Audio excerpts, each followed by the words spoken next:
Hello! Welcome to my channel. Biblia ang sasagot. Lahat ng mga katanungan, Biblia ang sasagot. Mga kwentong biblikal, Biblia ang sasagot. Kasama po natin si kapatid na Brother Eli Soriano at kapatid na Brother Daniel Rason ng member Charles Guard International. Kwentong biblikal po tayo. Ano nga ba ang mundo bago ang baha? Ipapaliwanag yan ng mga kwentong Biblia. Sa araw na ito, tatalakayin natin ang isang talagang nakakaitrigang paksa. Ang mundo bago ang malaking baha. Naisip mo na ba kung paano kung araw-araw na buhay ng mga taong nakaranas ng napakalaking pangyayari na nagbago sa kasaysayan ng sangkatauhan? At titingnan natin ang klima, heograpiya, kultura, paniniwalang pangrelihiyon, mga teknolohiyang umunlad, mga pagpapahalagang moral at espiritual na buhay ng mga tao sa mundo bago ang baha na ipinadala ng Diyos upang linisin ang kasalanan ng mundo. Ang video na ito ay nagsusuri ng iba't ibang pananaw mula sa laysay ng Biblia at mga pag-aaral sa kasaysayan at agham. Siguraduhin panoodin mo hanggang dulo para matuklasan ang mga nakakagulat na revelasyon. Bago tayo magsimula, maglaan ng isang sandali para i-like ang video na ito, mag-subscribe sa channel na ito. Pindutin ang notification bell para hindi mo makaligtaan ang mga susunod na video. At ibahagi ito sa iyong mga kaibigan para maikalat ang kamangamanghang kaalaman tungkol sa sinuunang panahon at Biblia. Simulan na natin ang ating paglalakbay.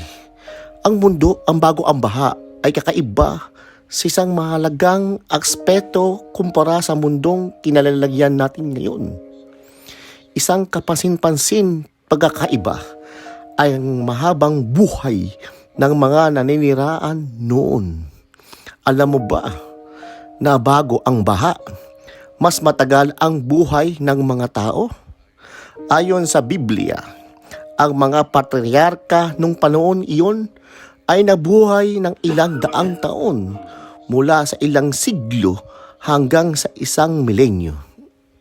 Halimbawa, si Adan, ang unang tao, ay nabuhay ng 930 taon. Ang kanyang anak na si Seth ay nabuhay ng 900 at 12 taon. Si Matusalem, ang lowo ni Noe na siyang may pinakamahabang buhay na umabot ng 969 na taon. At si Noe mismo na nabuhay ng 950 taon. Pero ano kaya ang dahilan ng ganitong kahabaang buhay?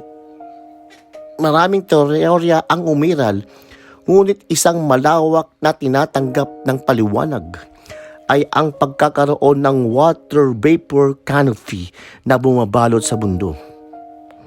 Pinoprotektahan ng canopy ito ang mundo mula sa mga nakakipansalang radiation sonar, kaya't nagkaroon ng mas banayad at malumig na klima na angkop sa mahabang buhay. Pinaniniwalaan na bumaksak ang vapor layer na ito mulong panahong baa, kaya nagkaroon ng dilubyo na lumubog sa buong mundo. Pagkatapos ng baha, nagkaroon ng malaking pagbabago sa kapaligiran.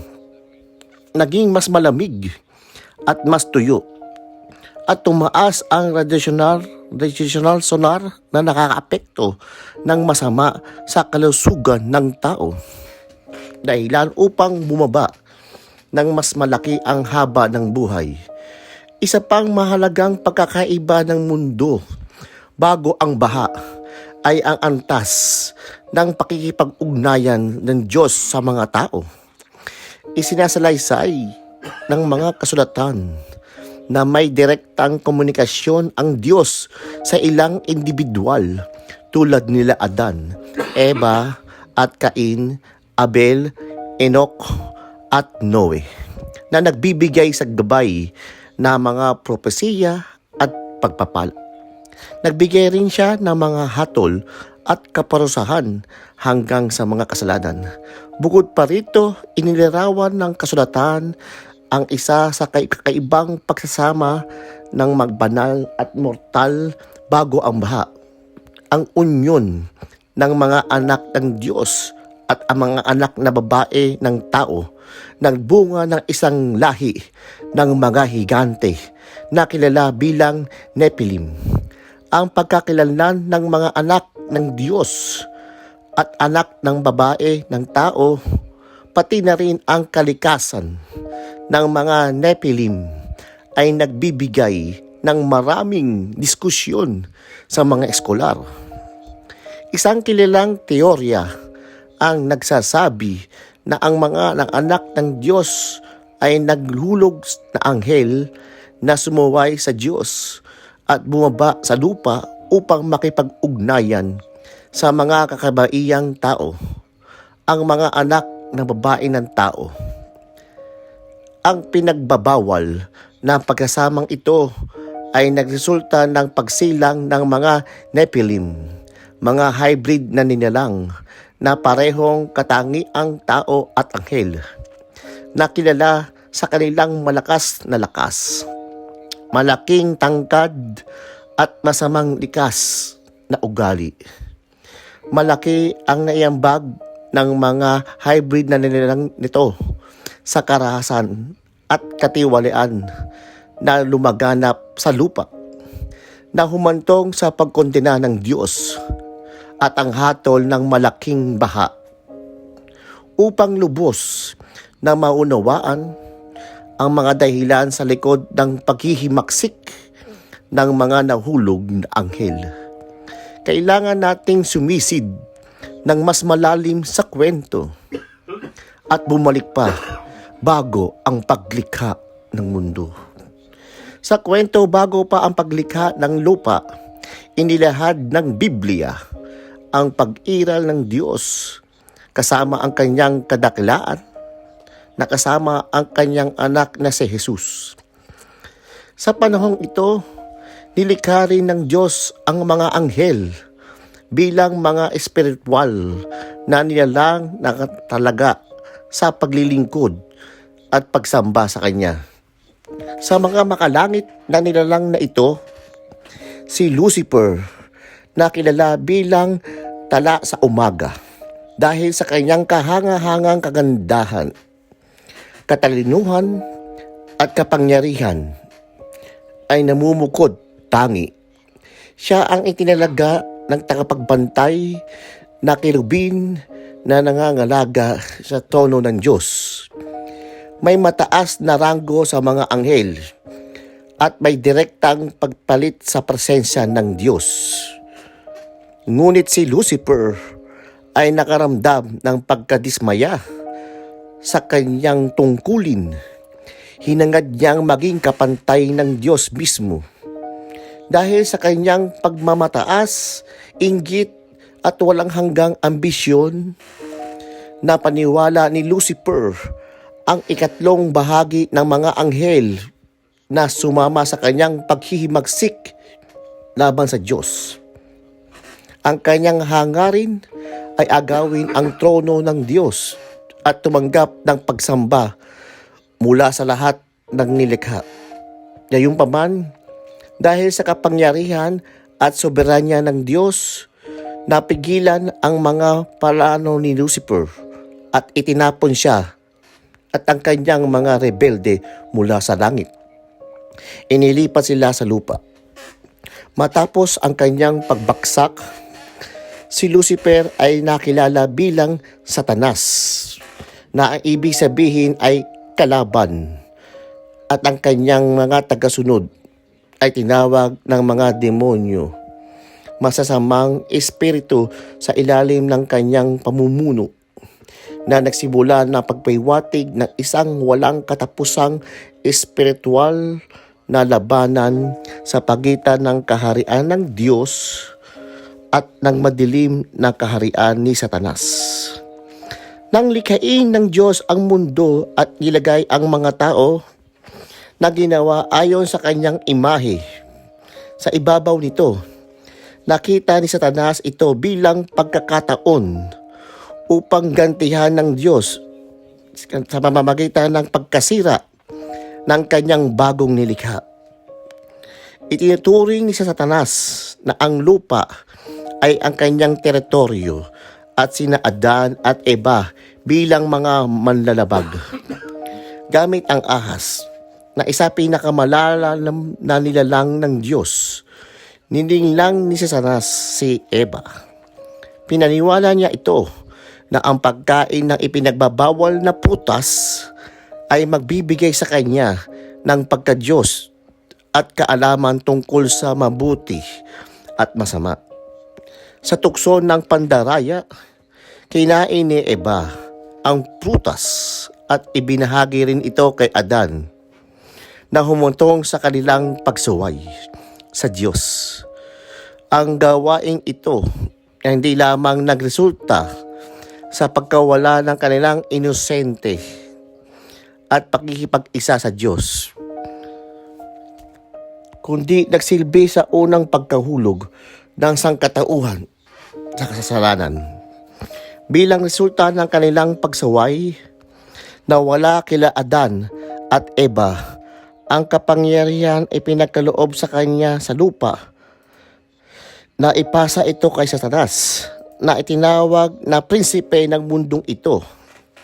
Dahil dito, ang kasalanan ay lumaganap sa sangkatauhan na naghatid ng kamatayan, sakit, pagdurusa, karahasan, kawalan ng katarungan, pang-aapi, at patuloy na paghihimasik laban sa Diyos. Ang kasaysayan ng tao ay naging kwento sa pagbagsak at kaligtasan ng labanan ng may kasamang pag-asa at may pagsasama ng hatol at banal na biyaya. Isang makabuluhang halimbawa na dinamikong ito ang kwento ni Cain at Abel, mga anak ni Adan at Eva. Magkaiba ang pamamaraan ng magkapatid sa pagsamba. Si Abel, isang pastol, ay inaalay ang pinakamainam na bahagi ng kanyang kawan bilang handog sa Diyos. Si Cain naman, isang magsasasaka, ay nag-alay ng bunga ng kanyang ani, ngunit kulang ang kanyang katapatan kumpara sa kanyang kapatid. Pinapinaburan siya ng Diyos ang handog ni Abel dahil sa kanyang tunay na debosyon, ngunit hindi itinuring ang handog ni Cain sa parehong paraan. Ang pagkakaibang ito ay nagpasiklab sa galit at inggit ni Cain na nauwi sa malungkot na pangyayari. Hindi tinanggap ni Cain ang pagwawasto ng Diyos. Hinayaan niya ang kanyang galit na manaig at pinatay si Abel sa bukid. Ang Diyos na makatarungan at nakakaalam ng lahat ay humarap kay Cain. Tinanong siya ng Diyos tungkol sa kinaroroonan ni Abel. At si Cain ay sumagot na may panlilinlang at pagbabawalang bahala. Hindi ko alam, ako ba'y tagapag-alaga ng aking kapatid? Pagkatapos, sinabi ng Diyos kay Cain, ano ang ginawa mo? Ang dugo ng iyong kapatid ay sumisigaw sa akin mula sa lupa. Ikayon, ikaw ay isiyumpa mula sa lupa na binuksan ang bibig upang tanggapin ang dugo ng iyong kapatid mula sa iyong kamay. Kapag sinikap mong magbungkal ng lupa, hindi na ito magbibigay ng masaganang ani sa iyo. Ikaw ay magiging palaboy at paggalagala sa lupa. Nabagabag ang kanyang kapalaran. Sinabi ni Cain sa Diyos, ang parusa ko ay higit kaysa sa aking kayang dalhin. Ngayon, itinaboy mo ako mula sa lupain at kailangan kong magtago mula sa iyong presensya. Ako'y magiging isang palaboy at paggalagala sa lupa at sinumang makakita sa akin ay papatayin ako. Dahil dito, ang buhay ni Cain ay naging isang landas na puno ng pag-iisa at paggalagala na latag at isang halimbawa sa patuloy na pakikibaka ng tao sa pagitan ng kasalanan at pagkakasiwa ng Diyos. Ipinahayag ng Diyos na sino man mangahas nasaktan si Cain ay paparusahan ng 7 beses upang matiyak ang proteksyon ni Cain. Minarkahan siya ng Diyos upang madaling makilala at maligtas mula sa kamatayan. Pagkatapos nito, umalis si Cain mula sa presensya ng Diyos at tumira sa relihiyon ng mga Nod sa silangan ng Eden. Bagamat isa siyang mamamatay tao at itinakwil, hindi nanatiling mag-isa si Cain. Nakuha niya ang isang asawa na malamang isa sa kanyang mga kamag-anak. Dahil sila Adan at Eva nagkaroon ng iba pang mga anak mula kung saan siya rin pumili ng mapapangasawa. Si Cain ay nagkaroon ng anak na pinangalanan niyang Enoch at sa kanyang pangalan itinayo ang unang lungsod na nagpakita ng kanyang kakayahan sa pagpapatayo at pamumuno. Lumago ang kanyang lahi at naging kilala sa iba't ibang kontribusyon sa lipunan. Si Jabal ay kilala bilang isang nagpauso ng pag-aalaga ng mga hayop at pamumuhay sa mga tolda. Si Jubal naman ay naging unang musikero, mahusay at pagtugtog ng alpa at plauta. Si Tubal-Cain ay sumikat sa kanyang kahusayan sa paggawa ng mga bagay mula sa bronze at bakal. Si Naama, ang tanging babaeng nabanggit sa kanilang lahi, ay nagkaroon ng natatanging posisyon sa pamilya ni Cain. Ang mga individual na ito ay nagpakita ng maagang pagsasanga ng mga tungkulin ng tao sa mga partikular na propesyon na nagmarka ng simula ng sibilisasyon. Subalit, sabay ng pag-ulad dito ay unti-unting paglayo mula sa Diyos, habang ang mga tao ay nasakdak sa pagsamba sa mga Diyos-Diyusan, karahasan at moral na katiwalian. Isinasalaysay din sa mga kasulatan ang kwento ni Lamek, isang ina neto na balkain na natatanging sa pagkakaroon ng 2 asawa, sina Ada at Sila. Kaya't ipinakilala nila ang poligramiya. Siya rin ay may kasalanan ng mga pagpatay sa tapos ng patayin ang isang lalaki at isang bata bilang ganti sa kanilang mga kasalanan laban sa kanya. Ipinamagmalaki ni Lamek ang kanyang mga nagawa sa kanyang mga asawa. Ipinahayag niya ang kanyang paghihiganti bilang babala sa iba tungkol sa kanyang kapangyarihan at kalupitan. Bilang tugon sa karasang ginawa ni Cain, ipinahayag ng Diyos na sino mang maghihiganti laban kay Cain ay parususahan ng 7 beses. Sa kabilang banda, si Lamek na mula sa lahi ni Cain ay nag-angkin na kung siya ay paghihigantihan, Ito ay dapat na higit pa sa 77 beses sa gitna ng magulong panahong ito. Nagkaroon sina Adan at Eva na isa pang anak na pinangalanan nilang Set, na ang kahulugan ay kapalit. Ibinigay ang pangalang ito dahil siya ay ipinanganak matapos ang trahedyang pagkamatay ni Abel na pinatay ng kanyang kapatid na si Cain. Si Set ang naging nanuno ng isang makadiyos na lahi. Ang kanyang anak na si Enos ay nagkaroon ng anak na si Kenan na sinundan ni Mahalalel, at pagkatapos si Jared na nag-ama ni Enoch, ang ama ni Metusalem. Ang anak ni Matusalem ay si Lamech na ama ni Enoe.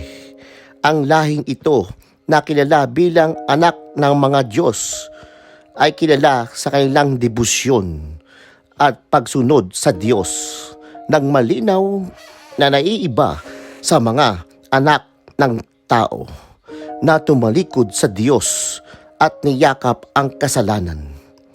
Kabilang sa mga tapat ay si Enoch na kilala sa kanyang malalim na kaugnayan sa Diyos. Hindi tulad ng iba na bilanggit lamang ang kanilang lahi, si Enoch ay pinangaralan dahil sa kanyang espiritual na pakikipag-isa sa Diyos. Sinasabi siya ay lumakad sa napakalapit sa Diyos, kaya siya ang kinuha sa langit nang hindi nakaranas ng kamatayan bilang patunay ng kanyang matuwid na pamumuhay. Si Enoch ay nagpatuloy rin bilang isang tinig ng propesiya na nagbabala tungkol sa hatol ng Diyos laban sa mga masasama.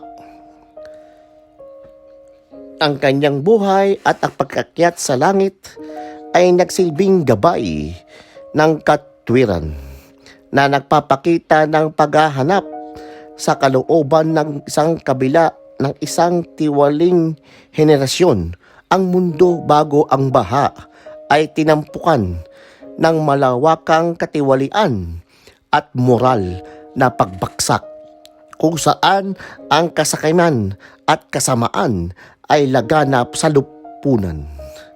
Ang mga pamilya ay winasak ng hidwaan at ang pagsasamantala ng magkaraniwan sa mga kapitbahay.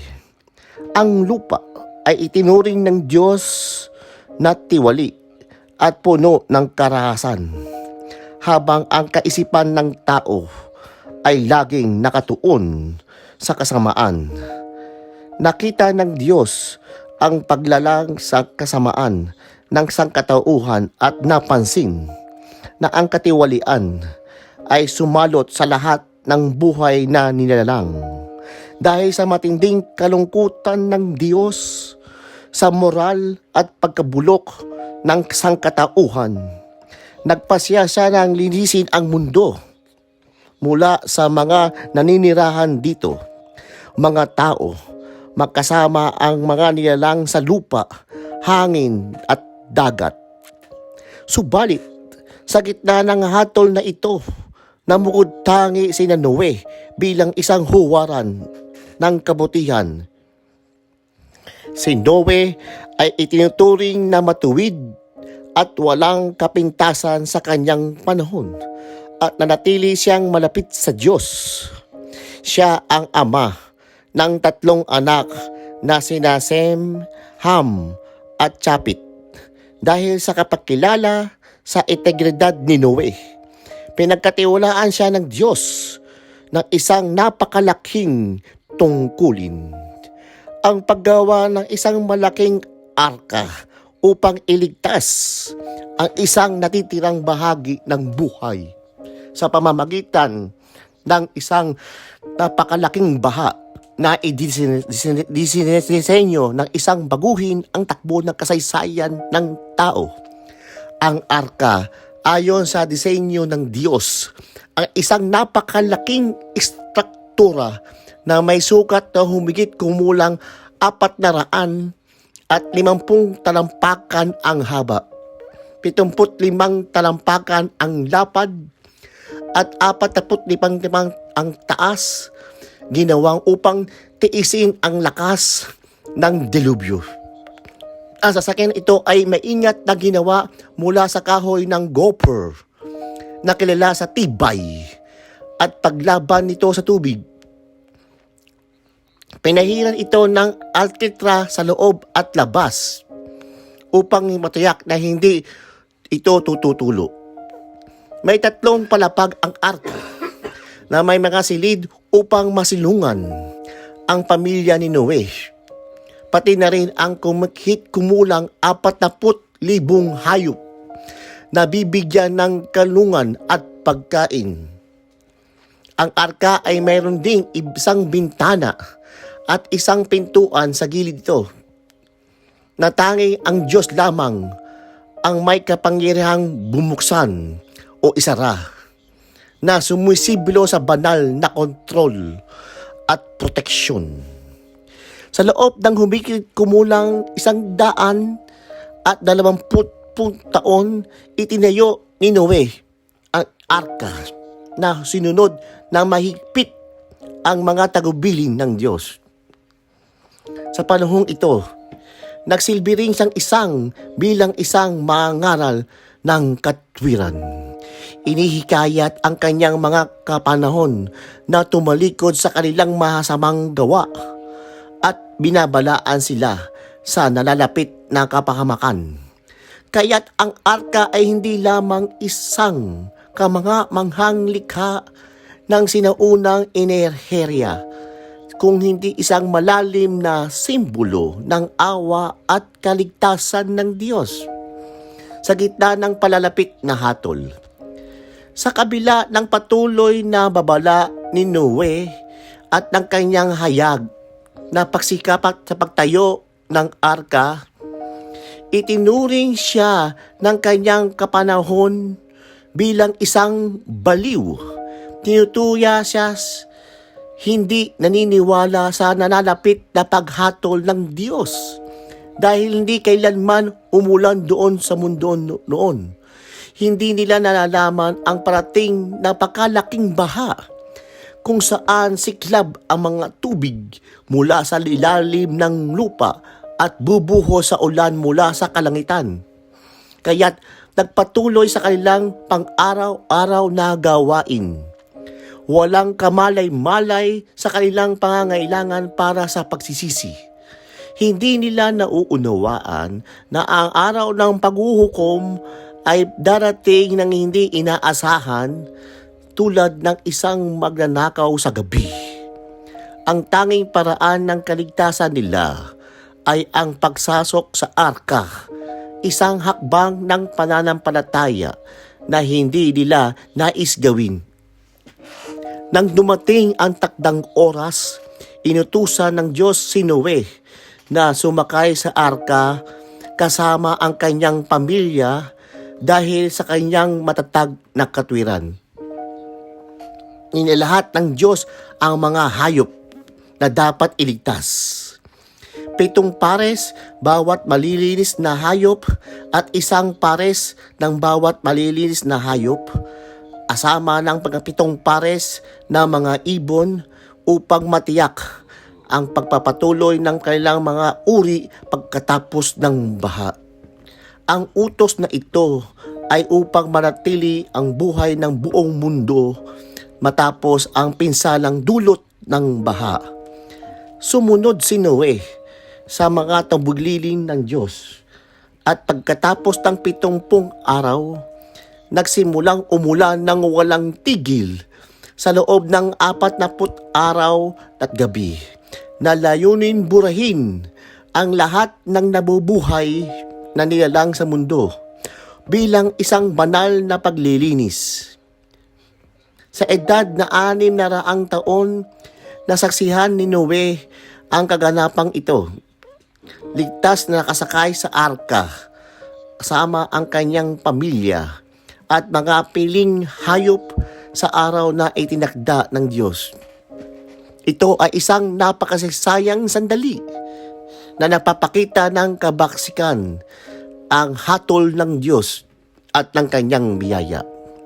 Nang magsimula ng malaking dilubyo, naantig ang mismong pundasyon ng mundo, habang ang tubig mula sa kailalim ng lupa ay sumiklab at ang mga kalangitan ay bumukas nang nagbuhos ng ulan nang walang tigil sa loob ng 40 araw at gabi. Ang tubig ay napakataas. Naangat ang arka at lumutang ito sa ibabaw ng bulaang dagat. Ang mga baha ay umabot ng napakataas hanggat sa tinakpan ng tubig ang lahat ng mga bundok. Umubog ang pinakamataas na bundok ng 5 siklo ng tubig. Ang napakalaking baha ay napakalupit at walang pinipili na sumira sa buhay ng bawat nilalang na nasa tuyong lupa. Mula sa mga ibon at sa mga hayop, mga ligaw na hayop at lahat ng sangkatauhan maliban kay Noe at sa mga kasama niya sa arka. Lahat ng mga buhay ay humihinga ng hangin ay namatay habang nilalamon ng tubig ang mundo. Tinatanggal ang lahat ng bakas ng buhay sa ibabaw ng lupa. Si Noe at ang kanyang pamilya at ang mga hayop na nakasama nila sa arka ang tanging nakaligtas sa malawak na karagatan ng tubig, hiwalay mula sa mundo sa loob ng 150 araw habang patuloy ang pagbaha sa lupa. Subalit, hindi sila kinalimutan ng Diyos. Sa takdang panahon, pinahiran ng Diyos ang hangin sa buong mundo na nagbibigay ng senyales ng pagtatapos ng baha. Isinara ang mga pinakakukunan ng tubig mula sa ilalim ng lupa at itinigil ang walang humpay na ulan. Unti-unting nagsimula humupa ang mga tubig. Patuloy na bumababa sa mga susunod na buwan. Pagkatapos ng 150 araw na tuloy-tuloy ng pagbaba, ang arka ay huminto. Sa 17 araw ng 17 buwan sa mga bundok ng Ararat. Habang patuloy na humupa ang tubig, nagsimulang lumitaw ang mga tuktok ng bundok. Sa unang araw ng 17 buwan, ipinapakita ang tuyong lupa. Matapos maghintay ng karagdagan 40 araw, binuksan ni Noe ang bintana ng arka at nagpalaya ng isang uwak. Lumipad ang uwak pabalik-balik. Sinusuri ang kalupaan hanggang sa tuluyang matuyo ang lupa. Pagkatapos, nagpalaya si Noe ng isang kalapati upang higit pang siyasatin ang kondisyon ng lupa. Gayunpaman, bumalik ang kalapati dahil wala itong matagpuang pamapahingahan, sapagkat ang tubig ay sumasakop pa rin sa malaking baha na hagi ng lupa. Maingat na kinuha ni Noe ang kalapati at ibinalik ito sa loob ng arka. Pagkaraan ng 7 araw, muli niyang pinalipad ang kalapati. Sa pagkakataong ito, bumalik ang kalapati sa gabi. May dalang isang dahon ng oliba sa tuka na nagbibigay hudyat kay Noe na ang halaman na muling umusbong at ang mga tubig ay patuloy na humupa. Bagamat may pag-asa, naging maingat si Noe at naghintay ng karagdagang ng 7 araw bago muling pinalaya ang mga kalapati. Sa pagkakataong ito, hindi na bumalik ang ibon na nangangahulugang ang lupa ay nagiging tirahan na muli. Nang makumpirma na tuyo ang lupa, inalis ni Noe ang takip ng arka at nakita niyang tuyong-tuyo na nga ang lupa. Sa ika-6 na daang unang taon, sa unang araw ng unang buwan, natuyo ang lupa. At sa ika-27 araw ng ikalawang buwan, ganap ay natuyo ang mundo. Inutusan ng Diyos si Noe na lumabas mula sa arka kasama ang kanyang pamilya at lahat ng mga hayop na nagtas sa baha. Ang utos na ito ay upang muling paramihin at punuin ang mundo ng buhay, nang muling ibalik ang kasaganahan sa malawak na kalupaan.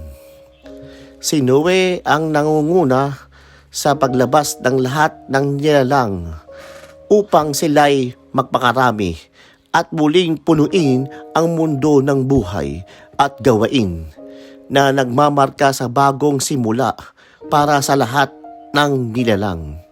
Lumabas si Noe mula sa arka kasama ang kanyang mga anak, ang kanyang asawa, ang mga asawa ng mga kanyang anak. Kasama nila, lumabas at bawat uri ng hayop, bawat gumanapang ng nilalang, at lahat ng mga ibon, at na rin ang lahat ng gumagalaw sa lupa, ayon sa kanilang mga pamilya. Pagkatapos, nagtayo si Noe ng isang dambana para sa Panginoon. Kumuha siya ng malilinis na hayop at ibon at inihandog ang mga ito bilang sinunog ng mga alay sa dambana. Ang mabangong amoy ay umabot sa Panginoon at nangako siyang sa kanyang sarili, hindi na muling susumpain ang lupa dahil sa tao, sa kabila ng kasamaan ng kanilang puso mula pagkabata. Hindi ko na rin lilipunin ang lahat ng buhay gaya ng dati. Hanggat umiiral ang lupa, ang siklo ng pagtatanim at pag-ani, ang lamig at init at ang mga panahon ng tag-init at taglamig at ag-agos at araw at gabi ay hindi mapuputol. Pagkatapos ay pinagpala ng Diyos si Noe at ang kanyang mga anak at inutusan sila, magpakarami kayo at punuin ang lupa. Lahat ng hayop sa lupa, mga ibon sa hihimpapawid, at lahat ng gumagapang sa lupa, at na rin ang mga isda sa dagat, ay matatapos sa inyo. Ibinigay ko sila sa inyong pamamahala. Ang lahat ng nilalang na may buhay ay magiging pagkain ninyo, tulad ng mga halamang ibinigay ko na sa inyo. Ngunit huwag kayong kakain ng karne na may buhay pa ang dugo nito. Igit pa rito, hahanapin ko ang pananagutan para sa iyong buhay mula sa bawat hayop at bawat tao. Ang bawat tao na pumatay ng kapwa ay pananagutin, hahatulan, sapagkat tao ay nilikha ayon sa imahe ng Diyos. Tinapos na ito sa pamamagitan ng pag-ulit. Magpakarami kayo at dumami. Ikalat ninyo ang inyong lahi sa buong mundo at paramihin ang mga tao dito. Genesis 1:1-7. Pagkatapos, nagsalita ang Diyos kay Noe at sa kanyang mga anak. Itinatag ko ngayon ang aking tipan sa inyo, sa inyong mga inapo, at sa bawat buhay na kasama ninyo, mga ibon, mga alagang hayop, at lahat ng maiilap na hayop sa lupa na lumabas mula sa arka.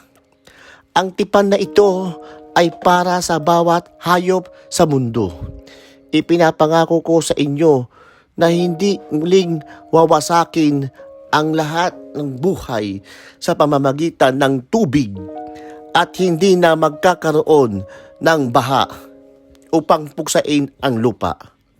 At sinabi ng Diyos, narito ang tanda ng tipan na ginagawa ko sa pamamagitan ko at bawat buhay na kasama ninyo para sa lahat ng henerasyon na darating.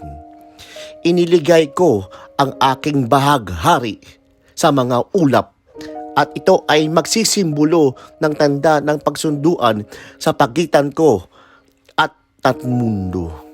Tuwing tatakpan ko ang lupa ng mga alaulap at lilitaw ang bahaghari sa mga ulap, alalahanin ko ang aking tipan sa inyo at sa bawat buhay na nilalang. Ang tubig ay hindi na muling magiging baha upang puksain ang lahat ng buhay.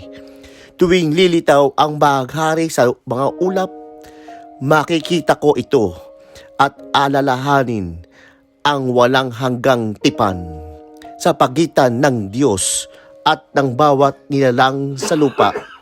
At sinabi ng Diyos kay Noe, ang bahag-aring ito ay tanda ng tipan na ginawa ko sa lahat ng mga nilalang sa lupa.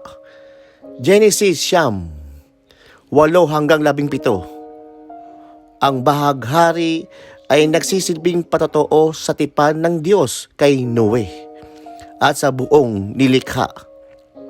Paalala ito ng katapatan at kabutihan ng Diyos na hindi niya pinabayaan ang sangkatauhan kung hindi nagbigay ng bagong simula. Sumasagisag ang bahaghari sa pangako ng Diyos na hindi niya lilipunin ang mundo sa pamamagitan ng tubig kung hindi pananatilihin ang buhay sa lupa. Ang bahaghari ay simbolo ng pag-asa sa plano ng Diyos na buhayin at baguhin ang lahat sa tamang panahon. Pinatutunayan ito ang mga biyaya ng pagmamahal ng Diyos na ipinakita sa pamamagitan ng kanyang anak na si Jesucristo na siyang sagisag sa ating kaligtasan.